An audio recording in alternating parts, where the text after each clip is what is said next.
अस्सलाम वालेकुम नाज़रीन, आऊं आहियां मोहम्मद उस्मान मल्ला। सर्वेच न्यूज़ जे सभिनी ॾिसंदड़नि खे भली कार। बुलेटिन में शामिल कंदासीं हिन वक्त जी हिकु अहम ख़बर।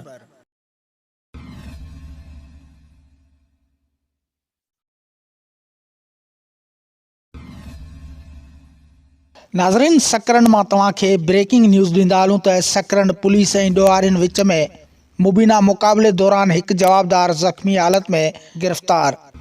अहिड़ी दावा सकरन पुलिस कई आहे।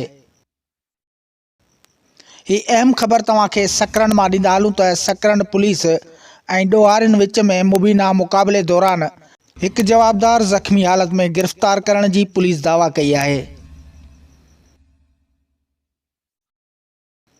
ही अहम ख़बर तव्हांखे सकरन मां ॾींदा हलूं त सकरन पुलिस ऐं ॾोहारियुनि विच में मुबीना मुक़ाबले दौरान हिकु जवाबदार ज़ख़्मी हालत में गिरफ़्तार करण जी पुलिस दावा कई आहे।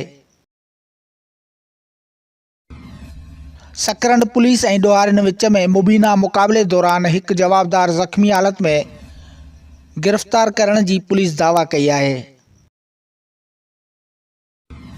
सकरन थाणे जी हद खॾर रोड ॻोठ ईसो कीरियो वटि मुबीना पुलिस मुक़ाबलो जवाबी फायरिंग में सकरन शहर जे मेराण कॉलोनी वासी मोहम्मद सालिह उर्फ़ सालण रिंद ज़ख़्मी हालत में गिरफ़्तार। सकरन पुलिस जो चवणु आहे त असां खॾर रोड खां गश्त करे रहिया हुआसीं त जवाबदारनि असांजे गाॾी खे प्राइवेट गाॾी सम्झी फुरण जे इरादे सां हथु ॾिनो ऐं पुलिस ॾिसी फायरिंग कई, जंहिंखां पोइ जवाबी फायरिंग में हिकु ॼणो ज़ख़्मी थी पियो, जॾहिं त ॼाणायल जवाबदार मथां सकरन काज़ी अहमद खॾर थाणनि ते 15 खां वधीक मुख़्तलिफ़ केस दाख़िल थियल आहिनि।